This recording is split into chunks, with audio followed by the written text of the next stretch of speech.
Okay, I'm live. I can see everything. All right, chat. Am I? Guess the question is, chat. Am I looking good? Am I sounding good?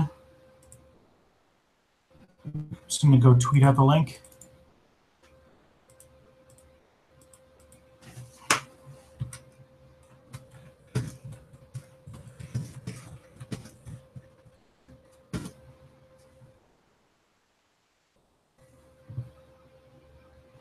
Alrighty, let me just pop open this thing here. How's everybody doing? How's the chat going? I'm hoping that I can just take some questions from you guys and sort of roll out this whole thing. So we're gonna have a little bit of discussion in the 58 minutes we have until my video comes out, and then my video really lags. Okay, dokie, let me try to see if I can fix that.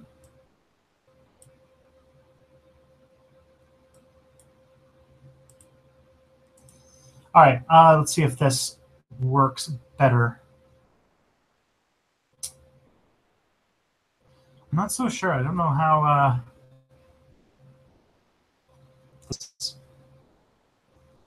gonna hand still and see if anybody comes through. Am I still lagging?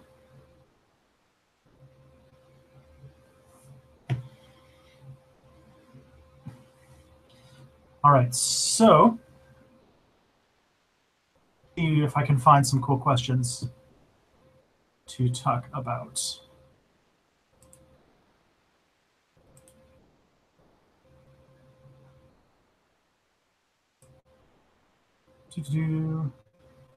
Hello, Stefan Thorvaldsson.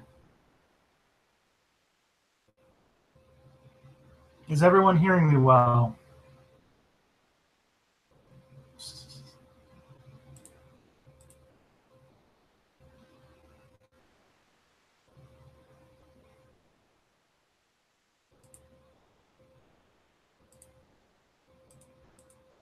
Well, this is stream poison. So, everyone can hear me? Cool. What do you think about the Catalonian situation? That is a great question to start with. Yeah, so for those who are not up to date, Catalonia, the region of Spain, kind of around the city of Barcelona, in the sort of north country, beautiful Mediterranean part of the country, had a referendum on whether or not to leave Spain just the other day, probably about, I think it's about a week or 2 weeks ago now.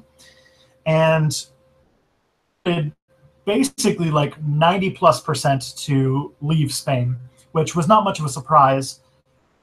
It did have a few things that you can use to challenge the results. First of all, the Spanish government has a part of their constitution which says that Catalonia can't, basically any part of Spain can't separate from Spain.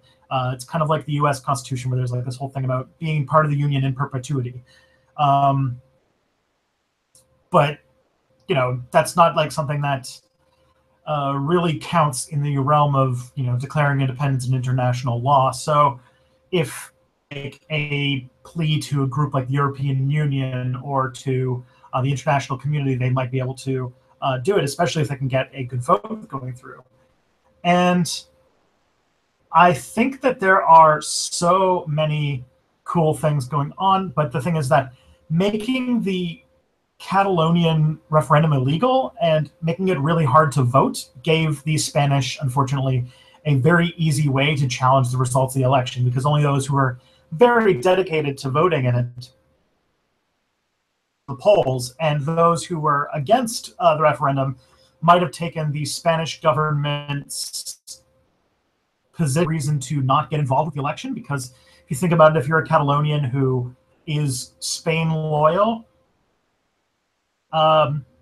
this is an illegal referendum and we're not going to honor it and you should vote in it, then you're disinclined to vote in it. So like the 90+% makes so much sense in that kind of context. So that's the long short story. I think that like does seem to have a majority of people in the region who want to be independent, and they feel about it very strongly. But I also know that it's easy to get a referendum that everybody will feel happy about at the end. And that's kind of the incongruity that I don't know what would come out the other side of that. So Soliloquy, thanks, is looking forward to the release of the video. Thank you, Soliloquy. And Ivan Yanovka, some sort of kind of Slavic sounding, possibly Polish. Favorite historical period? Its favorite historical period is probably one that we are currently still living in to an extent. The research that I'm doing right now, like my PhD work at the moment, is on the war on terror and the kind of ripple effects of the September 11th attacks. And so I find, like, looking back on periods like 1, 2, 3, and 4, possibly up to like 2006, a really interesting time in it will be in the future, but I know that that feels like a little bit of a cop-out. So if I were to go back a little bit further, I'd probably find a few periods really interesting, like the early 20th century, the kind of like 100 to like 1930 period. Not so much because of World War I, but because of like all the interesting stuff that's going on when it comes to like politics. Like that's like the rise of like radical politics, anarchists, socialists, all sorts of groups like that. There's a lot more up for grabs as to what the 20th century would look like in that period. And then when things started to kind of settle down after World War II, basically, interesting. I also am really interested in the Age of Exploration as like an environmental history thing, because kind of globalization of the world that happened in the 15th, 16th, and 17th century are big when it comes to like, you know, geological impact on the planet. Like if there was a time where human beings had like an overwhelming impact on like the future of the planet, I think it really began with the Age of Exploration and realization. I think those are the two big things that are going to have a lasting impact. Okay, so let's see what else we got here. Since you are an anarcho-syndicalist, by the way, Ivan, that was a good question. Brian Rothman asks, if you're an anarcho-syndicalist, what do you make of anarcho-capitalists? I've talked to a few anarcho-capitalists over the years. When I was a little younger, there was a period where YouTube had a lot of anarcho-capitalists on it. They were basically the only anarchists on YouTube. And it seems like a lot of those ANCAPs then became fascists. So they're just kind of like extremist versions of libertarians who are people who basically dictatorship. To like true blood ANCAPs, such like people who actually say things like dispute resolution organizations and like things like that, I imagine that I would have a lot to talk with them about, but I think that thing for wanting to get rid of the state is not the nicest. And so I would probably have a fundamental disagreement there, but yeah, I haven't interacted too much with them.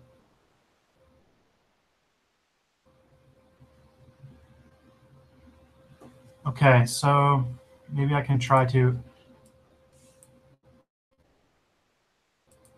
Let's try to raise... I'll try to raise the thing a little bit. So Paula Rule is asking... Oh, Paula Rule, I never get to see these in time. Hi, Tristan. Hi, Paula. They took away Catalonian authority today. So I think they had like some sort of like semi-autonomy, like the way that... post-invasion Kurdistan and Scotland and Quebec to an extent all had, and so I guess they took it away. Yeah, that situation is going to get rather the next few months. I never said that, like, oh my, okay, there's a cat batting around a jingle ball. That's going to be great. Um, you adopted Islam on your Christian Minecraft server. Okie dokie. Take away the jingle ball. You guys just hold tight.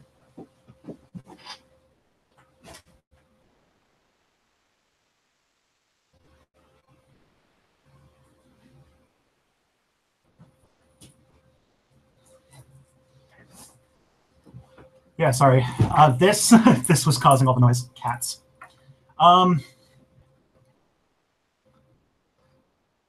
Okay. So, where were we?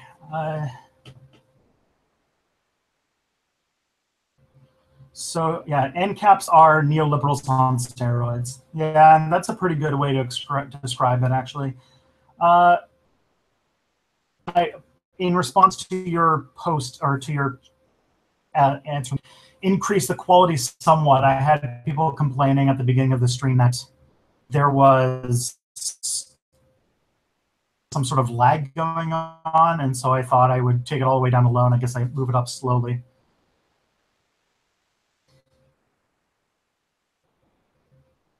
Hopefully this sounds better. If not, I do have a plan now that I've got this wonderful webcam, thanks to the Green Brothers. I think that will be a rather regular occurrence. So I'm still going to have Subscriber Appreciation Day, hopefully get guests and stuff for that. But I hope that maybe I can do some sort of Monday stream that I don't really know how it works, and every week do these countdowns to video release time. So I hope that I have a streaming schedule to make people happy. So Stefan, who is probably one of my longest subscribers ever, Stefan Forvaldsen, who's a Icelander who's been around for a long time, he asked about Kurdistani independence. And that's one that I think that we might actually see, and we might actually have a lot of benefit from, because Kurdistan, aware of what Kurdistan is. Kurdistan is this region, it's like a mountainous region in the Middle East that has a distinct culture, distinct distinct culture, distinct language, and because of the post-World War I breakup of the Ottoman Empire, they basically ended up having their region carved between several countries, and so where Kurds live today is modern day Iran, Turkey, Iraq, and Syria. And so these countries all have very different governments, very different positions, like basically like relocated Kurds, and today they're still brutalizing them.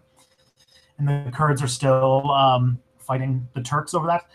They were a resistance force in Saddam Hussein's Iraq, and Saddam Hussein used weaponized poison people, and that was less than ideal. And now, Syrian civil war, the Kurdistani army is actually like overwhelmingly the like one of the major forces in the region, because if you look at like where ISIS operates, it's actually rather close to Kurdistan, and so the Kurdistani military are quite involved in the fight against ISIS, and I think that they just recently called for an independence vote, and so I imagine that somehow after, as long as there's like, you know, a decent U.S. president after 2020, I think that Syria and Iraq are going to probably have to have some sort of some sort of like redrawing of the territory, because a lot of the problems in Syria and Iraq come from the fact that by the Sykes-Picot Agreement, the Europeans drawing lines on a map to break up the Ottoman Empire, and they had no idea what like culturing things over, and so Kurdistan really got screwed over in that sense. And I think that if the Kurdistani military, you know, is going to be able to make the argument that they basically helped fight ISIS And now that ISIS is almost defeated, they should say, it's time for us to get our territory. And I think that the drawing of those borders with, actual Middle Eastern people involved would result in a lot more peace in that region. Getting rid of, like, in the past, these countries like Syria and Iraq could only really stay stable of different like backgrounds and religious tensions and all sorts of things. The only people that could really keep them together in any meaningful way were like these kind of brutal strongmen like Saddam Hussein, like Bashar al-Assad, and other leaders like that. And so you'd probably end up seeing a breakup of that region, of those two countries, that would be kind of akin to the breakup of Yugoslavia, and probably for very similar reasons. So Ivan asked if I'm in a political organization. I'm not.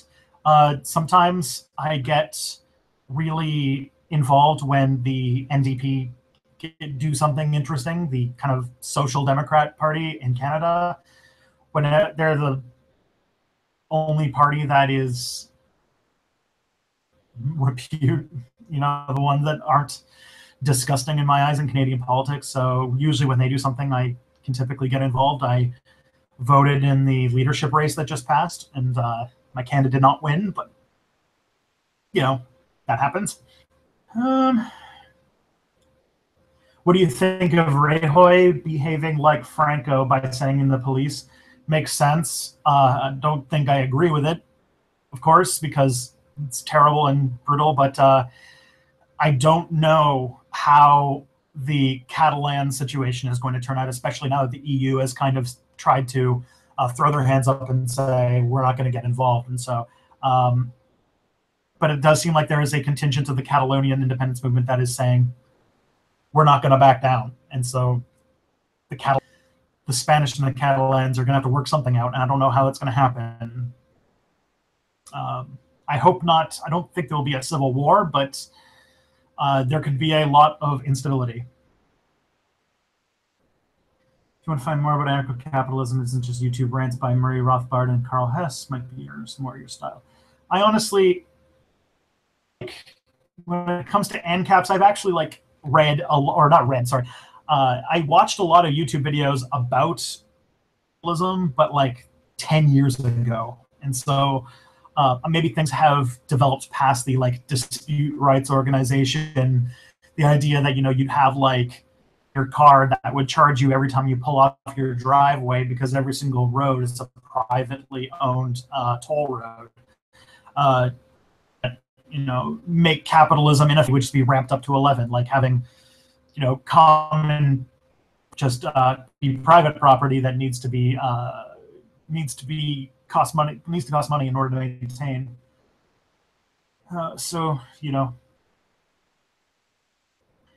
Has there ever been an event similar to the Quebec referendum's Kurdistan independence or with Catalonia that actually succeeded? The closest I can think of, which was when Czechoslovakia broke up into the Czech Republic and Slovakia. But that was kind of a mutual agreement. That wasn't one where there was a winner and a loser. I think that I used to have this theory that the European Union was going to foster a lot more independence movements because you could just be part of the European Union. You didn't need to have these individual governments. And if the goal of the EU was to move towards a European super state, that provinces like Scotland and the UK being different would be not a big deal. But apparently it is more or less treading water at the moment and trying to keep stability in whatever countries are getting involved. All right, so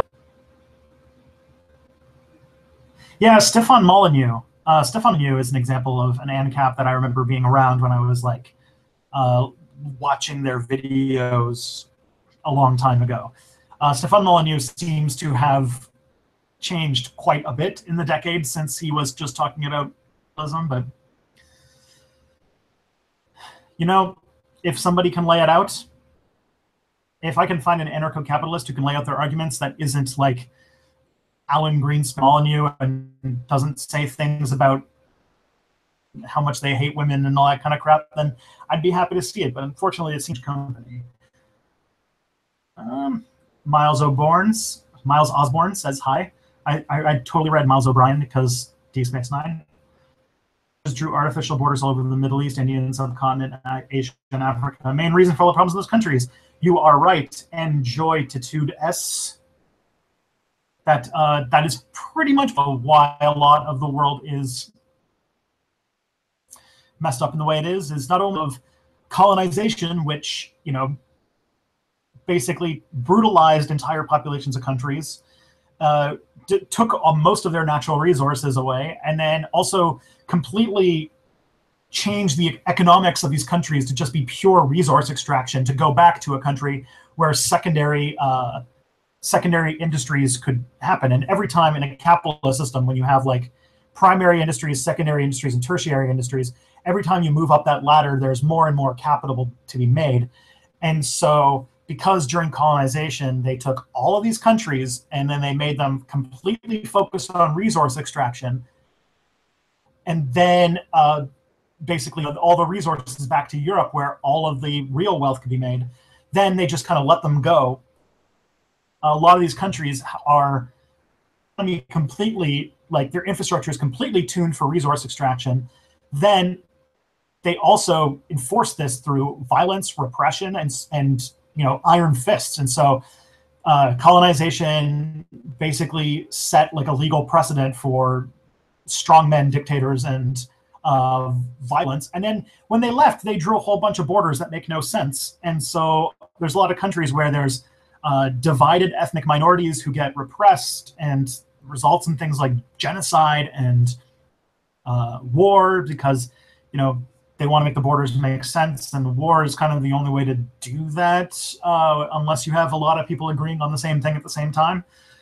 And so, yeah, a lot of the mess in the world. Oh, and then on top of that, don't forget all of the sprinkled weapons that happened during the Cold War, because, you know, these former colonist countries would have either a socialist or fascist uprising, and depending upon which one they chose, either the Soviet Union or the United States would drop weapons on them like candy. And then if there's any way you want to destabilize a region, drop a whole bunch of small arms into the area, because that's pretty much how you do it.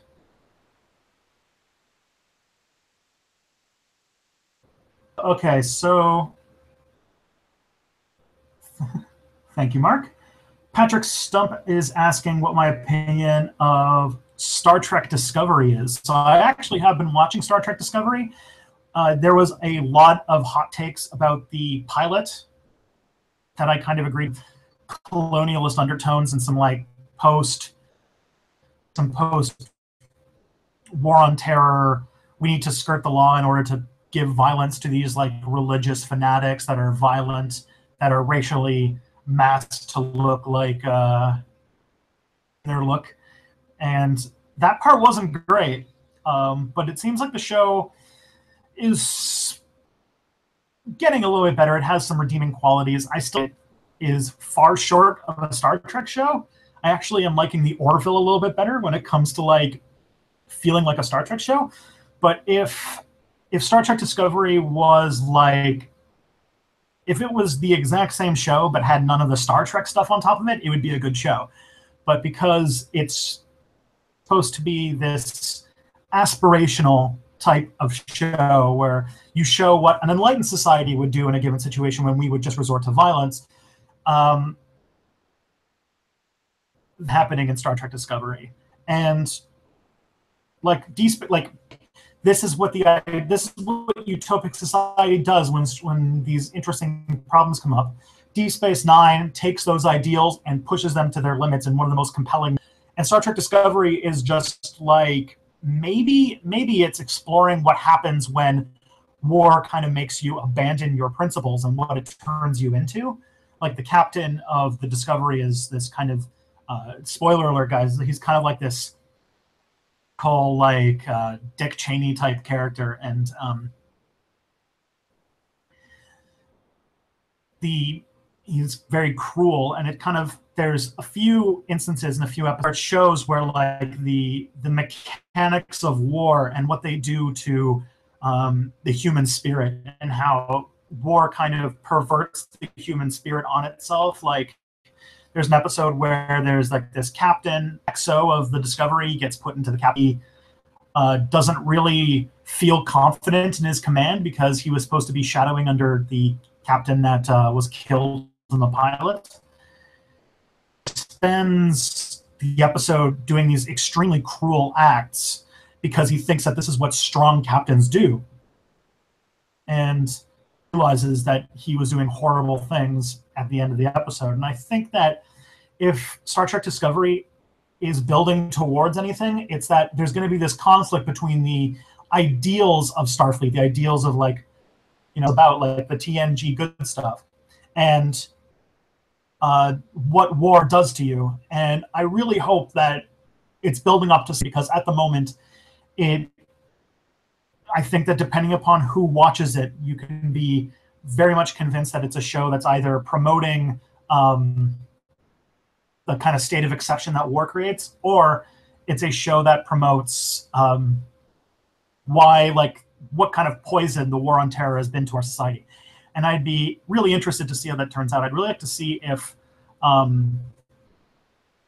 this can be part of that. I would love to see like a way to let Klingons have their culture and their religion, but also not need to be at war with the Federation. Given that the starts when then a Cold War with the Klingons, that I'm not sure if that's going to happen, but that's what I'm hoping will happen. But I'm a little concerned about that. Okay, and now Europeans act as if Africa is just one homogenous country with a culture of undeveloped Bushmen. The spirit of the time here in Europe. Yeah, well, that's true. Africa, the continent, is gigantic and full of all sorts of religions, ethnic groups, languages, all sorts of things. And just like in the Middle East, their borders were drawn pretty arbitrarily based on who was colonizing them at the time. And so, yeah, a lot of Africa's problems that. And because Africa was the most realized for the most part, it has its scars, its wounds are much fresher than in, say, other regions. Especially in places like the Congo, where you had a really brutal regime put in place by the King of Belgium. So, let's see. The best border is an island. Stefan, just because you live in, like, a magic utopia that lives in like this tiny volcanic island in the middle of frigid waters. No one else could be as lucky. Everyone should live in Iceland. It'd be a fun place. We'll have we'll eat some boiled sheep's head, and some fermented shark fin. Oh, and that weird cheese yogurt thing. Yeah. European. The most dangerous borders are the direct result of Western arbitrary border drawing class. Korean border, Israel, Palestine, India, Pakistan. You're correct. I think that you're right on the money there. So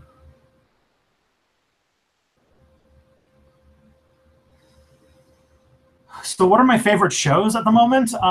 The shows that I'm watching, so like I don't be like by myself. My wife and I watch TV together. That's kind of like our dinner. And so really the only TV I watch is stuff that I can also watch with my wife. And so we have to both agree on the show. So Star Trek Discovery is on there. It's good. It's hopefully going to flesh out into a better thing. I have faith. But then again, I'm the person who sticks with shows even when they're getting bad. And I'm always like the last person who keeps watching. Like I watched Community all the way to the bitter end when it was like streaming on Yahoo. I also watched Heroes all the way until the bitter end, which, when most people got off, I still stayed. I don't know why. Or The Worst, which is kind of like a dramedy that's pretty good on Fox X or whatever it's called. We're watching The Orville, and actually Kelly and I are both really enjoying The Orville. Also, I'm watching that. It's pretty good. Adam Ruins Everything. We catch up on that pretty regularly. We watch some of those cartoons that have been on the air forever, like Simpsons, Family Guy, South Park, those things.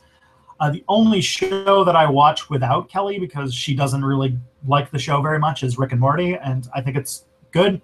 I don't think it's the most amazing thing in the universe, but I think it's good. What a great! I don't guess I'm missing out on probably the golden age of TV. Oh, we're also watching Transparent. Transparent's really good, and we were watching Better Call Saul. We kind of got sidetracked, and so we're going to pick up on Better Call Saul a little bit later, but it's really good. And then Kelly and I are also watching, in my opinion, is the best TV show that ever existed. So rewatching Deep Space Nine with Kelly, who never into science fiction when she was younger. I'm like introducing her to the entire genre is pretty fun.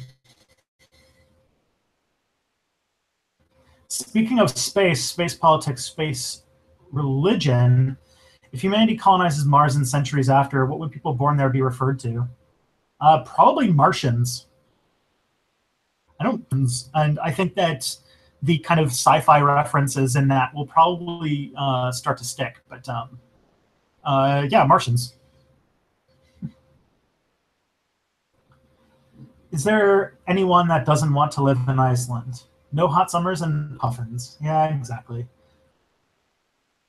I should make a video series about the colonization of Africa. I will. I'm going to.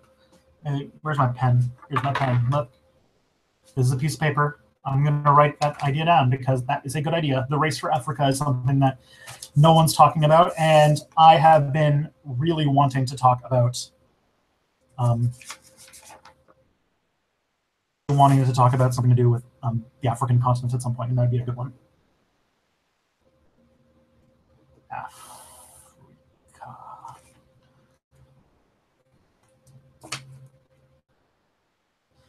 And Patrick Stump asks, yeah, the Orville has a TNG era feel, and I think that's what's good. Like, there was a lot of people, especially I think from what I can tell, the people who are writing Star Trek Discovery, who thought that the episodic Star Trek feel that like TNG had would not work in this like new age of television, and respond to that by going like full serialized. And I really think that the Orville, which is so surprising because it's like a Seth MacFarlane show, and Seth MacFarlane is kind of a gremlin in some of his ways. He's kind of a mean person when it comes to his comedy, but the Orville, after its kind of questionable pilot, turned out to be a pretty good show. And it kind of feels like a Star Trek show and has those kind of moral dilemma, and it's really good. But then it also has some serialized actions to it. So there is some stuff that kind of carries between episodes, binge watchers always want. But then it, every episode has a beginning, middle, and end, and a story that you can actually tell. And I actually, when talking about favorite shows, I really like Doctor Who as well, and it's because of that. Like, I think that having where you can have a beginning, middle, and end in one episode is sort of a lost art form that I am going to miss. All right, I can only yes and you guys for so long. So, what kind of other questions do you guys have?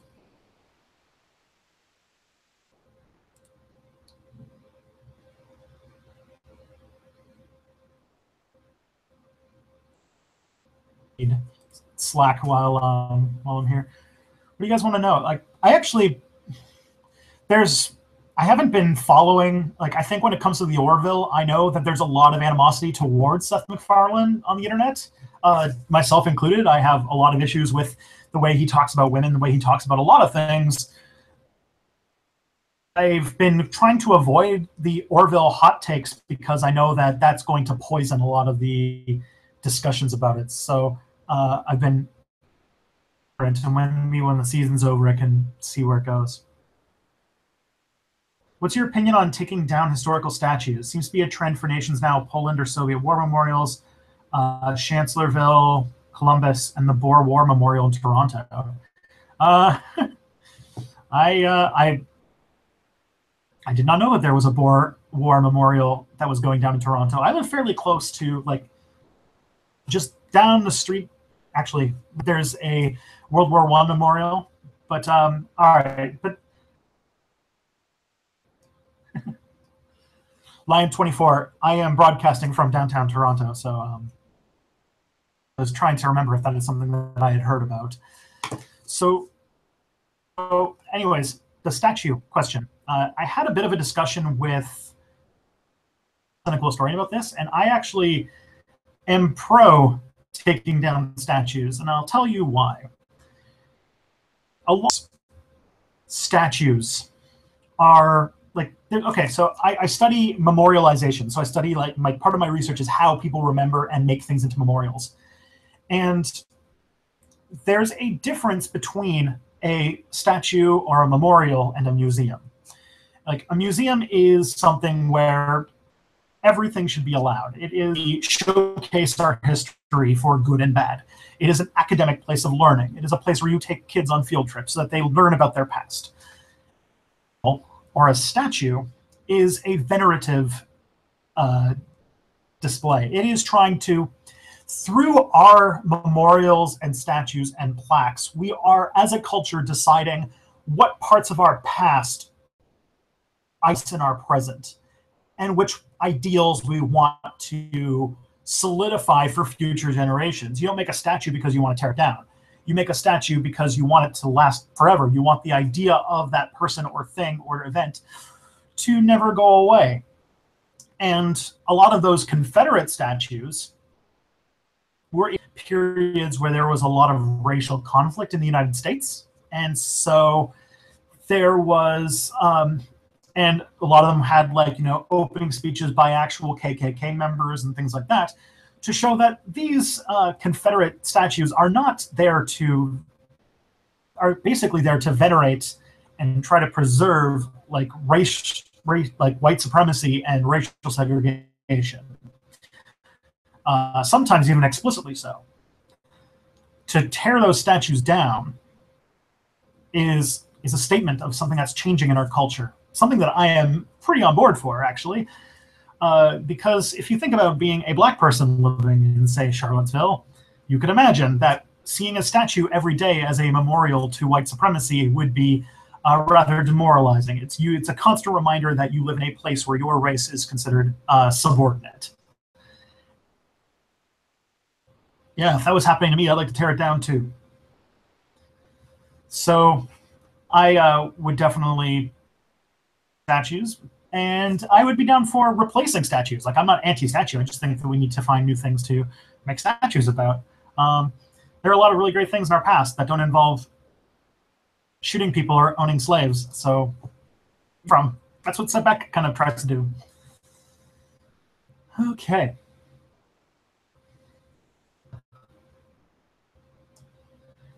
Do you like anime? Not really. I used to when I was probably like the ages of like 12 through 14. I was probably pretty into it, but then I kind of got out of it when I was in high school because it kind of replaced it with heavy metal for a bit. I don't really like the stories all that much. I never really got into the seriousness of it. I just was a teenager watching Dragon Ball Z, and when I was a bit younger, Gundam Wing. And the Pokemon show, and at one point the Digimon TV show. So like those, I like those, but like I never went down the rabbit hole, if you know what I mean. There are still good animes out there, like usually not the TV shows. Like Akira, and I liked it a lot.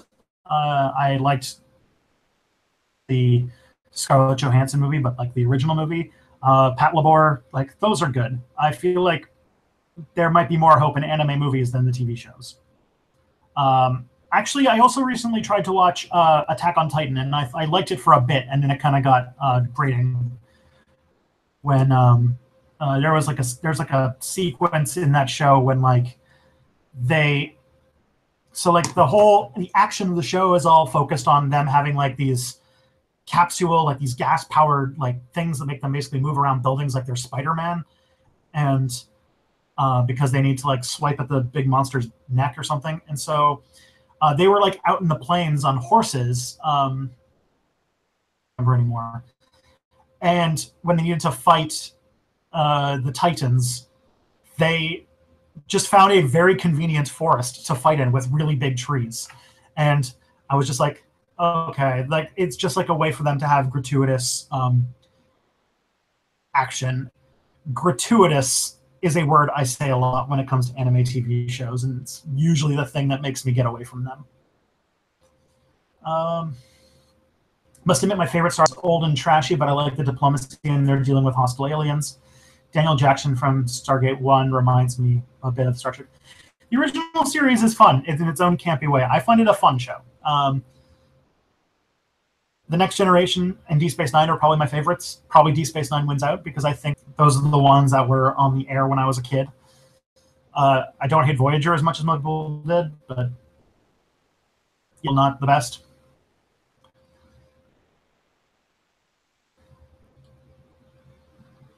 I'm currently taking a course in Irish Troubles taught from the unionist perspective.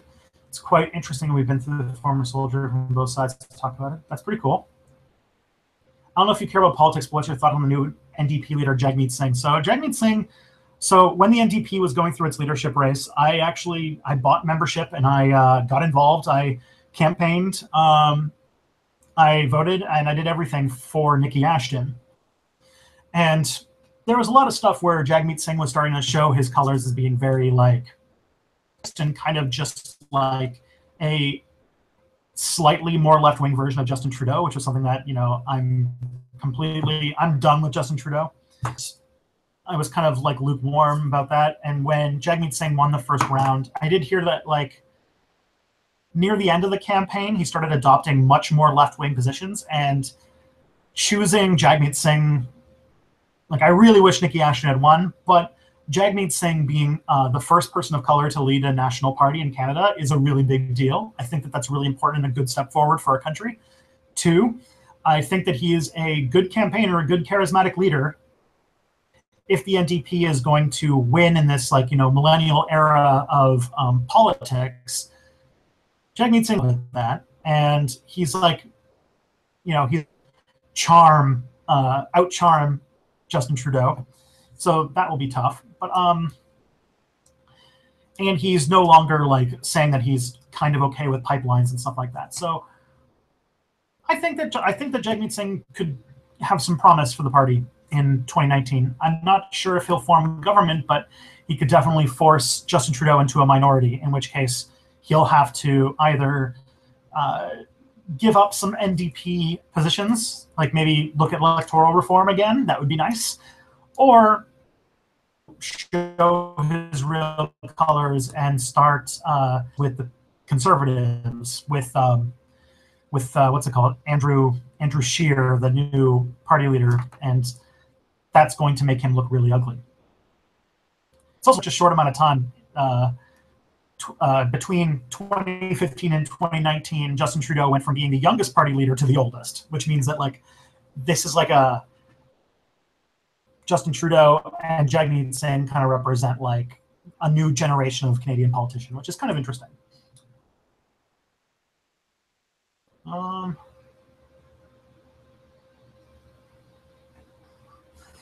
So Garrett Schweitzer is asking, like, if they should be torn down, they should be put into a museum at least. Maybe one, educational purposes. That would I'd be on board for that. Most of them are actually like really cheap and crappy.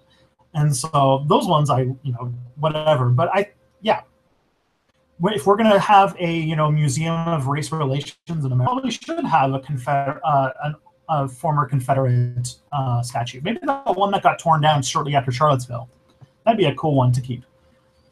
But like most of them can be melted down. But having like one or two for like the Smithsonian or something would be probably pretty good.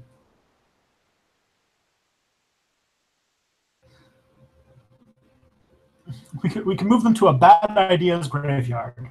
I like that. Graveyard is something that like it's gonna be like it's like the Confederate version of Stalin world if you think about it. Park, I think in like either Latvia or Lithuania that has all of the old Stalin statues after they tore them down. He bought a whole bunch of them, and he has like a park full of Stalin statues.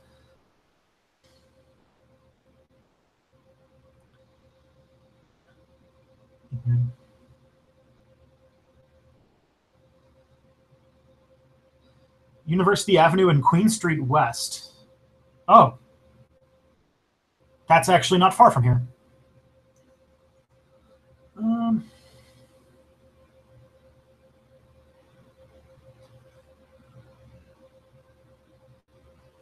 hmm. Won in World War II, the USA and USSR for a short time became the most powerful, and now predictions by experts, India and China are going to become superpowers in the future. Yeah, those are that's true. Yeah, there's that whole thing about the BRICS that you know, Brazil, Russia, India are going to be the superpowers of the 22nd century, and that'd be interesting. I think people are now starting to think that Nigeria might also be on that list because Nigeria is going through a huge population and economic growth period right now. Is there was this article that I remember reading a couple years ago about how by the end of the 21st century, the most dominant spoken language on Earth might not be English anymore. It might be French because of the huge population explosion that's predicted to happen in West Africa. Have I seen Vikings? I have seen a few episodes of Vikings. My dad really likes Vikings, and I think it was a decent show. I just never carried on with it because that's the kind of show that, like, and I really don't have much time to watch TV by myself, and so that's a show that I'd probably like more if I watched it, but I don't really watch shows that I can't also. And there's more than enough TV already to get caught up on a whole new show. I don't like the idea of removing soldiers to fallen or removing memorials to fallen soldiers. I don't think anybody has talked about tearing down like a Tomb of the Unknown Soldier type. You know, it's mostly like memorials to Confederate generals and things like that. But maybe we should move away from having memorials to fallen soldiers in specific wars.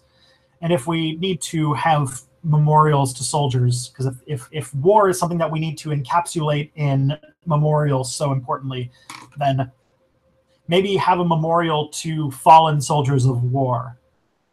And like design a memorial around like why war is caustic and damaging to the countries that fight it, because you basically are killing people and darkening your country and all those things, and show that like war doesn't accomplish anything except bring home more dead people.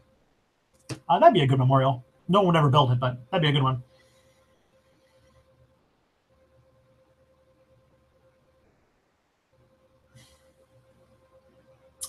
But yeah, Robert E. statues made about him. So like, let's not have any Robert E. Lee statues. That's good. I did not know that there was a Boer War memorial that was getting torn down.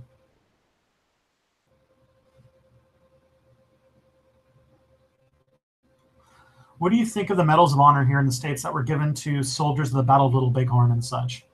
Well, you can't take those away. Like, they belong to people who have since passed away. And it wasn't great, but that happens in the past. To future-proof every Medal of Honor winner, but then again, I don't hold a high opinion of and war making and such. So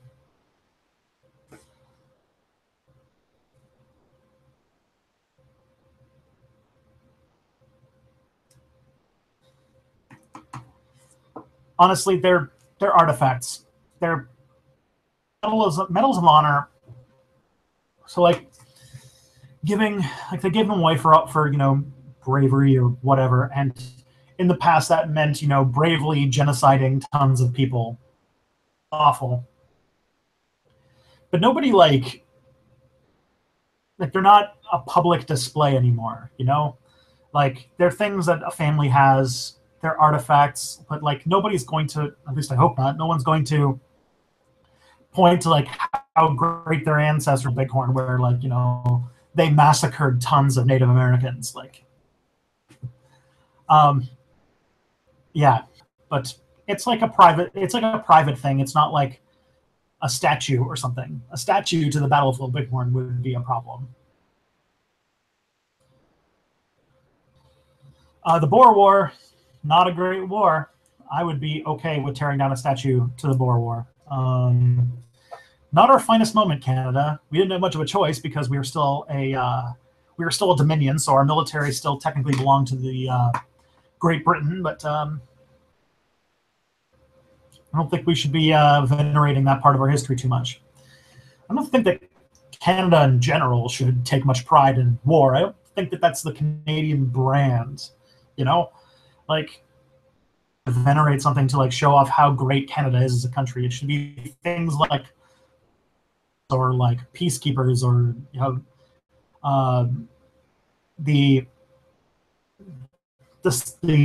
end of the Suez crisis or things where like Canada was involved in maintaining and building world peace to the extent that it can.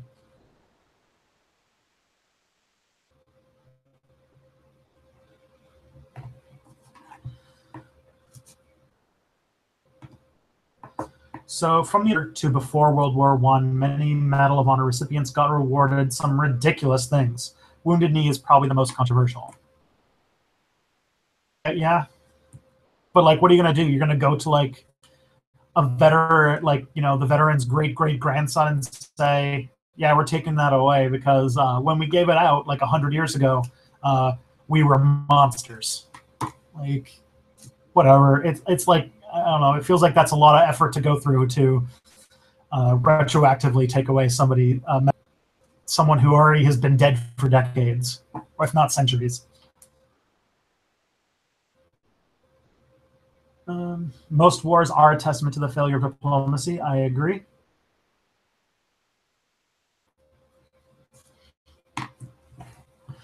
That's why maybe we should have more statues to great diplomats and great peacemakers. That would be nice. The peers and people who stop things. If I were to make a World War I memorial for Canada or anywhere, it would probably be a Christmas truce memorial. I think that speaks more to what makes people brave and good than like memorial to where we killed a whole lot of German people on this ground. Like, come on. I mean, like, it's not like, I don't know. I feel like I would rather have a memorial to a time when the most violent war in the history of mankind, people, orders, decided to stop fighting and exchange gifts and play football and stuff like that. I wish there was more stories like that. And I wish that was something that we could venerate a bit more. All right, guys. Rapid fire questions, guys. We have about maybe 5-6 minutes until the video comes out. So I want you guys to get as many questions in as possible. If I had a relative who was a native killing cavalryman, I would hope that I would see what he did as evil and not offended by the actions of more enlightened men. I agree. Most of my family was not here around that point in history, so I can't really say. But yes, the stream is going to end at 2 Eastern in 5 minutes, and when it ends, a new Step Back video comes out, and that's what I'm going to try to do every week, is I'm going to hang out with you guys for an hour, and then when the video goes live, I'm going to be like, go watch the video, and then, I'll go do all the video launch stuff.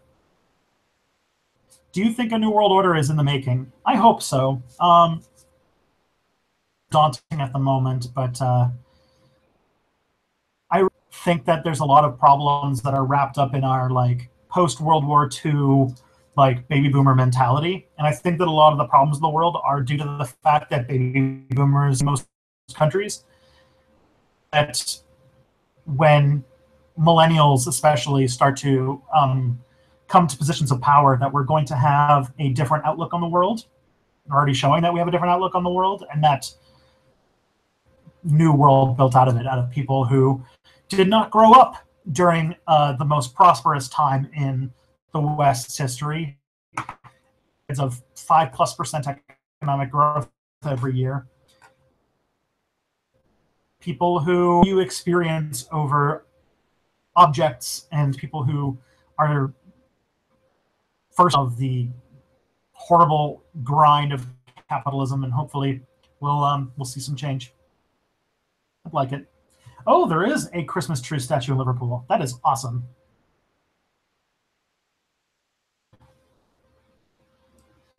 All right. What do you think of some university professors preaching their political views?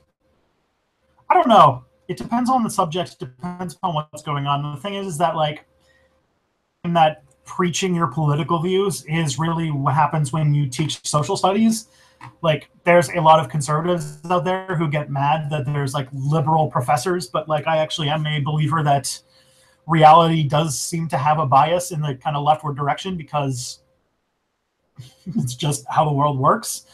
And I don't, you can deny like the developments of sociologists, philosophers, and historians and political scientists just because you want us to validate your opinion that is based on objectively wrong things.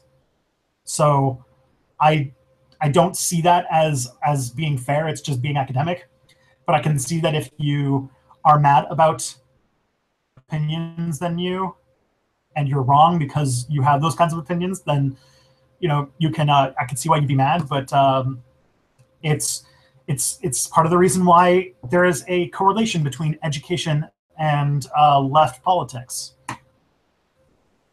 It's because you learn more, not because of like fire-breathing professors. Although fire-breathing socialist professors have been very formative in my life, and I have been very grateful to each and every one of them. 2 in the years that I have been educated, and I liked both of them. They never liked me being an anarchist, but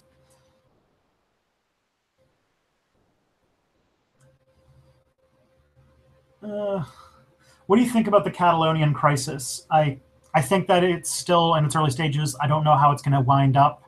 I already talked about this at the beginning of the stream, so I don't want to repeat myself. But it's going to be rough, and I don't know how it's going to turn out. But I really highly doubt that Catalonia is going to get its independence at least this time, unless something really big happens with the European Union or with another country. I don't think it's going to be able to get independence on its own. I don't think that that the Catalonians are willing to fight a war, or even if they did, that they'd be able to win a war against Spain for their right to exist.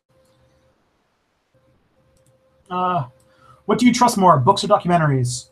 Probably books, because I can they usually have their sources, and I can verify where their sources come from, and I can have a better idea of what they're saying. Documentaries are bad, but books are more accountable. Hi, Albert. Sorry that you showed up like literally as the stream's ending. Yes, I'm gonna try to do this on Monday too, because next week I'm actually going to be out of town when the video comes out, so I'm not going to be able to do a stream next week or the week after because I will also be out of town. So I will do another pre-launch stream in 2 weeks, and then I'm also going to at least think about how I can make a Monday stream work that's not just more of this. So do something a little bit more interesting. That's currently in the back of my mind, but Monday is kind of the midpoint between 2 step back videos, so I want to throw something in there for you guys as well. All right, I'm going to finish off with these last 2 questions. So Michael Kirschner asks, have you seen the recent David Kitch funded Ken Burns Vietnam documentary? I have not. That's kind of on my book funded. Okay, well, it's on my list, but yeah, I really am going to be dubious because Vietnam is a tough one to talk about. And have you listened to Dan Carlin's Hardcore History podcast? I have. Hardcore History is actually the thing that got me into history in an academic sense. I was always kind of a history nerd. I was in a program where I didn't have to declare a major for 2 years. And so when I finally decided to go and finish my bachelor's, I had to choose a program to go into, and I was actually thinking of going into sociology, in which case this would be like step back sociology. at that point, listening through the back catalog that I could get access to of Dan Carlin's hardcore history, and basically that made me change like a little field in an application that changed my entire life. So that's going to be the end of this stream. If you guys, I'm going to post in the chat right now the video. It just went live, so I'm going to tell you guys a little bit about the video. It's about ideas, like basically how fascism came to power and how popular it was when it was happening, and just how big it was, and what fascism actually is and what its ideas are about. So I'm going to put that in the chat for you guys. And I'm going to close down the stream. And I thank you guys all for coming out, and I hope you enjoy the video.